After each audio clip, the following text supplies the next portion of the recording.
los consejos que daría yo para la juventud es que respetaran a la gente mayor. Que respetéis a las personas mayores, a las familias sobre todo, a vuestras madres. Los baby boomers, una generación nacida entre 1946 y 1964, han dejado una huella indeleble en la sociedad global.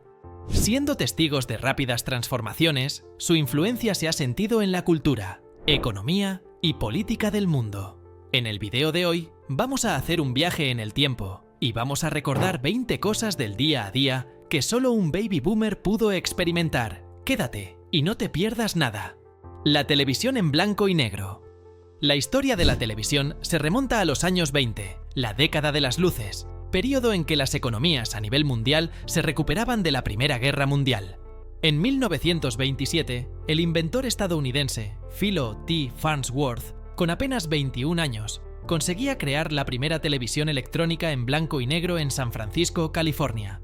Sin embargo, no fue sino hasta 1936 cuando la cadena de origen inglés, BBC, empezó a transmitir contenido de manera regular, expandiendo la influencia de la TV al viejo continente. En ese entonces, para conseguir la proyección de la imagen en la pantalla, era necesario contar con tubos de rayos catódicos, con filamentos que se calentaban, lo que se traducía en pantallas pequeñas, pero aparatos de gran tamaño. Ya en los años 50, hitos como la coronación de la reina Isabel II o la transmisión de la Guerra de Vietnam marcaron un antes y después en la influencia de este medio de comunicación, que se volvió mucho más popular y llegó a países de Latinoamérica como Chile y Argentina. Lo que me gustaría es que usted escogiese otro camino. Lo siento, pero me da miedo pensar que puede usted perderse. La acompañe. ¿Y si yo no quiero? La seguiré desde lejos hasta que caiga usted del burro, dicho sea con perdón. Si me caigo, a lo mejor tengo ya quien me levante. ¿Con qué? ¿Deberá? Las tiendas Five and Dime.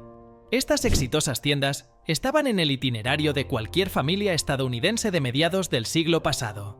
Las tiendas Five and Dime vendían la mejor variedad de artículos domésticos baratos. Desde dulces y juguetes hasta artículos para el hogar, estas tiendas ofrecían un poco de todo. A principios del siglo XX, Woolworths fue fundada por Frank Winfield Woolworth, un empresario neoyorquino. Fundó las primeras tiendas americanas, situadas en el noreste, en Pensilvania y Nueva York. Frank Woolworth fundó las primeras tiendas americanas de 5 y 10 centavos. Woolworth creó el concepto de comprar los artículos directamente de la fuente, los fabricantes, y establecer los artículos a precios fijos. La idea de los precios fijos eliminaba la necesidad de regatear. Una vez que pidió prestados unos $300 al banco, Frank abrió su primera tienda en el norte del estado de Nueva York, pero los números le fallaron. Abrió su siguiente tienda en Pensilvania y amplió los precios de los artículos de 5 a 10 céntimos.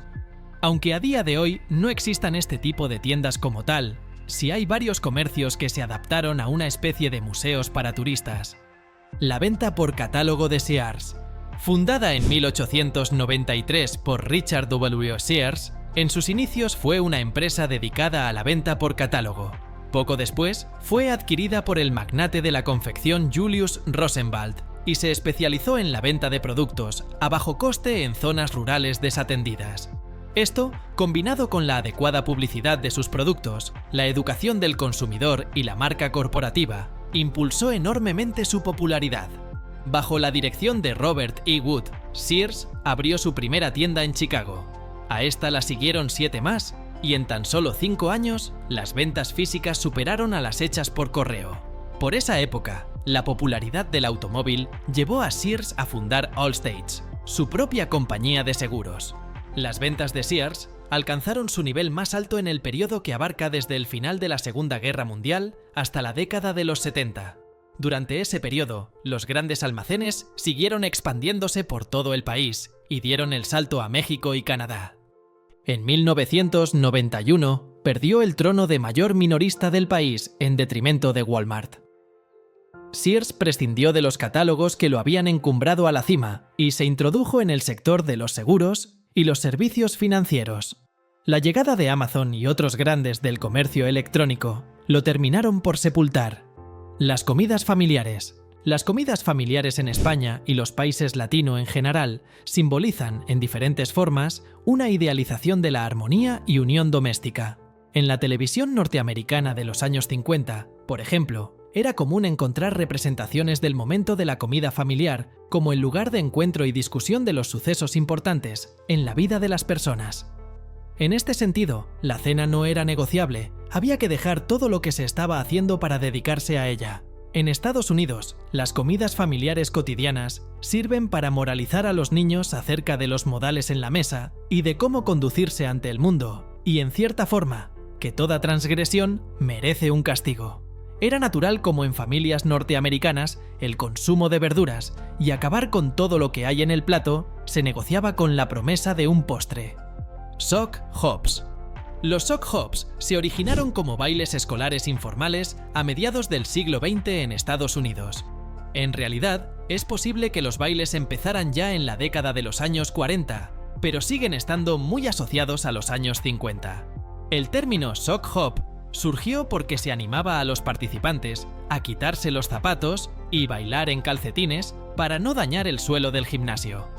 Actualmente, una fiesta Sock Hop es una fiesta de baile temática centrada en los años 50, para rememorar lo que se hacía en las originales. Suele haber otras actividades y juegos para que sea algo más que un baile. Los más populares son el hula hula, el limbo, la rayuela, saltar a la soga, concursos de disfraces y ponerle la cola al burro. Todo, desde la ropa, la decoración y la vestimenta, pasando por la música, están inspiradas en las originales de mitad del siglo pasado. Jugar en la calle. En los años 50, como en los anteriores, el juego en la calle para los niños era algo cotidiano, del día a día. Sin embargo, estas prácticas se vieron reemplazadas por las pantallas, y los expertos coinciden en que la tecnología y las redes sociales tienen un efecto negativo cuando sustituyen al juego y las actividades al aire libre. No es el exceso de móvil, es la falta de calle. Según un estudio reciente, solo el 27% de los niños juegan regularmente en la calle. El dato es llamativo, pero cobra otra dimensión al compararlo con el de sus padres y sus abuelos. El 71% de los baby boomers jugaban en la calle regularmente cuando tenían su edad. Además, los adultos que afirmaron haber jugado en la calle en su infancia tenían una salud mental autopercibida considerablemente mejor, según el estudio. Las redes sociales virtuales fueron cobrando fuerza a medida que las redes sociales reales, las que nos vinculaban con el barrio y la ciudad, la perdían. La calle se empezó a ver como un lugar peligroso y se vació de niños. Las nuevas urbanizaciones se construyeron con esta idea en mente, añadiendo un espacio de juego acotado y cerrado. Empezaron a popularizarse las actividades extraescolares para proporcionar un ocio productivo y seguro a los niños. En la década de los años 90, los padres empezaron a meter a sus hijos en casa o en el polideportivo. Los cómics como entretenimiento. Un poco en relación al punto anterior, los cómics eran para los baby boomers lo que hoy puede ser una tablet o un smartphone. Los cómics de superhéroes nacieron hacia finales de los 30 en los Estados Unidos y rápidamente se transformaron en un éxito en ventas. Los niños y adolescentes pasaron a tener un nuevo elemento de entretenimiento, además de la radio, música, juguetes y literatura. Esto, sumado a una serie de eventos históricos que rasgaron las entrañas del país del norte como la Segunda Guerra Mundial, lograron que las ventas se dispararan a cifras descomunales. Para tener una referencia de lo que estamos hablando, un simple número regular de Superman vendía por encima del 1,5 millones de copias, y Capitán América, en pleno desarrollo de la guerra, 2 millones. Desde aquel entonces, las ventas fueron en descenso. En 1966, lo más vendido era Batman, con un promedio de 900.000 copias. Para 1969, Superman con 500.000 copias. Los 70 fueron terribles para la industria de los cómics, a tal punto que DC debió recortar un 30% de sus tiras, y Marvel estuvo a pocos metros de la quiebra, apenas salvándose gracias a las publicaciones de los cómics de Star Wars. Ambas intentaron estrategias que fracasaron. Mientras que Marvel había lanzado un sinfín de números a bajo precio, DC intentó con menos números y más calidad, y páginas a mayor precio. Actualmente, un cómic puede llegar a vender 60 o 70.000 unidades como máximo. La cabaña es cómoda. Tendrán leña suficiente para calentarse y suficiente de comer. No nos va a dejar aquí. Oiga, un momento. Ustedes se van a quedar aquí porque habrá que evitar que hablen de más. No hablaremos. Ah, no me fío. No le devolvimos el disfraz. Estamos dispuestos a olvidar. Atomic Energy Lab. En los años 50 se vio la creación de un set de ciencias un tanto particular. La pieza en cuestión se llamaba Gilbert U-238 Atomic Energy Lab y era ni más ni menos que lo que indicaba el nombre. Un laboratorio en miniatura, un kit dentro de un colorido y vistoso maletín para hacer experimentos caseros radiactivos. El set incluía 4 frascos de vidrio con muestras de minerales que contenían uranio, autunita, torbenita, uraninita y carnotita. Y 3 fuentes de radiación de bajo nivel beta-alfa, beta pura y gamma. Los frascos de muestras y las fuentes de radiación no eran las únicas piezas del kit, que presumía de reunir material suficiente para 150 experimentos distintos. Sobre los posibles riesgos de manejar material radiactivo, el propio maletín advertía a los usuarios de que no rompieran los sellos de los frascos con muestras de mineral, ya que, deslizaba, tienden a escamarse y desmoronarse, y se correría el riesgo de tener mineral radiactivo esparcido por el laboratorio. Ni ese aviso, ni el hecho de que las fuentes de radiación fuesen de bajo nivel, evitaron que en 2006 la revista Radar lo calificase como el juguete más peligroso del mundo. De más está decir que casi no vendieron sets. Lawn Darts. Compitiendo mano a mano con el puesto anterior, tenemos a otro de los juguetes que a día de hoy nos resultan imposibles.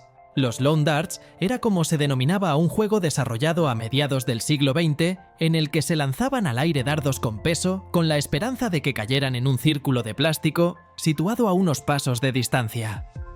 Era básicamente el mismo juego que las herraduras o el cornhole, solo que con pinchos de metal que caían del cielo. A pesar de ser literalmente un arma, los fabricantes de juguetes creyeron que serían un excelente juego de jardín para la familia y comenzaron a producirlos en la década de los años 50. Los dardos fueron prohibidos en Estados Unidos por la Comisión de Seguridad de los Productos de Consumo en 1998 por el grave peligro que presentaban. Explosión de los cereales con azúcar. Si bien la creación de los cereales azucarados es anterior, hacia los años 60, en plena época del baby boom, se disparó el consumo de cereales entre la población. Comenzó la producción de cereales destinados exclusivamente a los niños, con pintorescas mascotas, muy coloridos y con un extra de azúcar. Fue en 1906 cuando un neurocirujano de apellido Kellogg y su hermano pequeño, Will Keith Kellogg, darían con la fórmula que les daría el éxito definitivo. Cereales planos de maíz, a los que llamaron Corn Flakes. El pequeño de los Kellogg añadió azúcar a la receta y comenzó a comercializarlos en masa bajo una marca con su apellido, Kellogg, convirtiéndolos en la opción favorita del desayuno en aquella época y aún a día de hoy. El autostop o hitchhiking. El autostop tiene una rica historia y está profundamente arraigado en la identidad estadounidense. Incluso antes de que existieran los coches, había gente de pie en las carreteras buscando quien la llevara a la siguiente parada. La idea de salir a la carretera, sin más equipaje que una pequeña bolsa y la ropa que llevas puesta, encarna un sentimiento de determinación y libertad.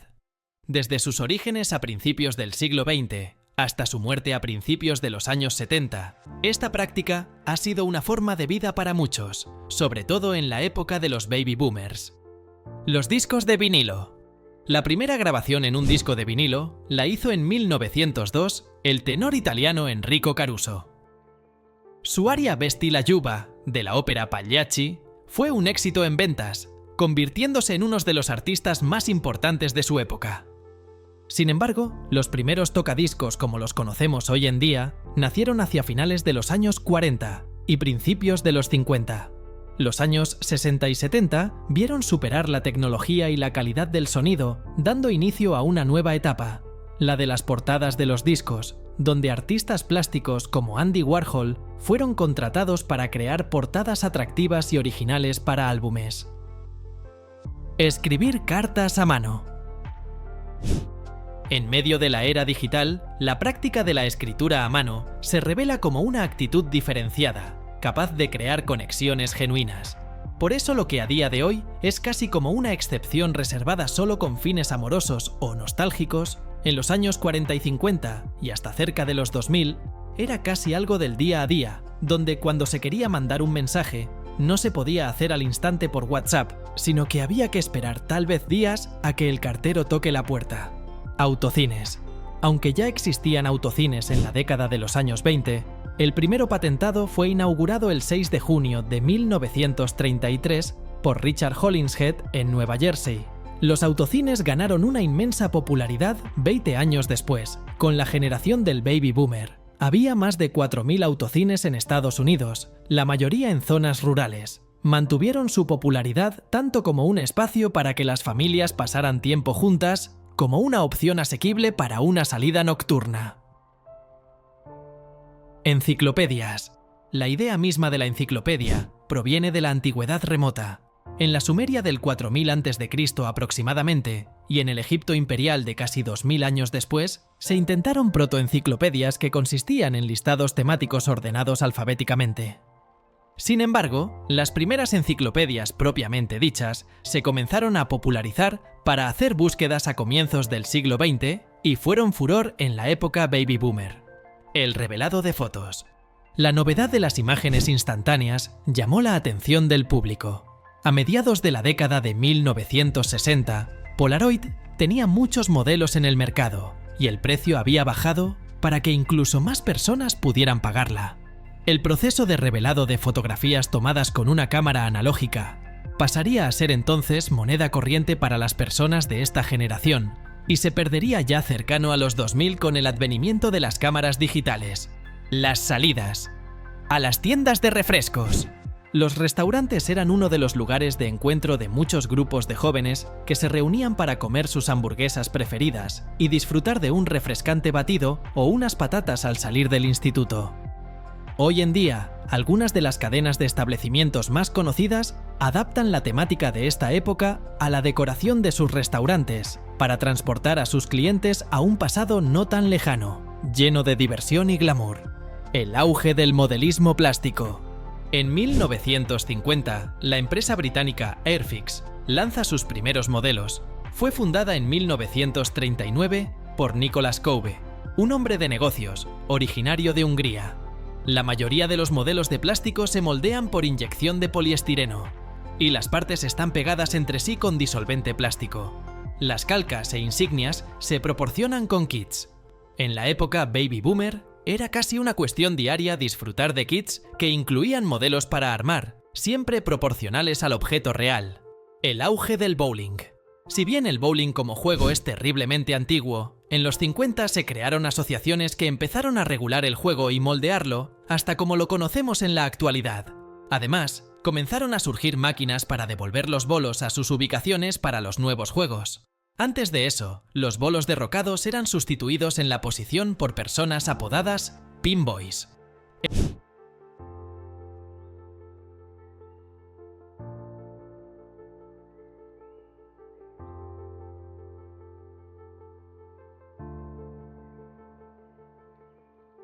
El origen del rock and roll. El origen del rock and roll se remonta a mediados del siglo XX, específicamente a principios de los años 50.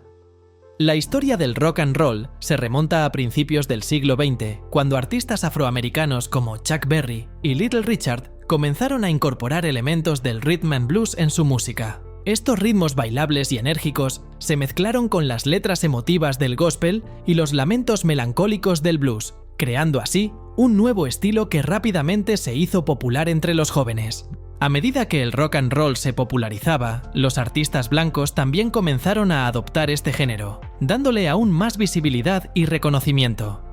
Los primeros pioneros del rock and roll, como Elvis Presley y Bill Haley, lograron llevar este género a la cima de las listas de popularidad, convirtiéndose en un fenómeno cultural.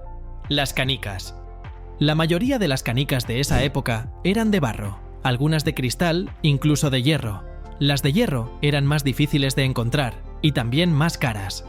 Todos los niños las llevaban dentro de una bolsa cerrada, con una cuerda hecha por sus madres y dentro del bolsillo del pantalón. Se dibujaba un triángulo o una figura parecida a un pez, y en el interior había las canicas. Los niños tenían que sacar del triángulo las canicas de los otros niños. El que sacaba más bolas ganaba y se quedaba con ellas. Luego de hacer este repaso, cuéntanos en los comentarios, ¿hay alguna otra cosa que recuerdes de esta época? Te leemos atentamente abajo.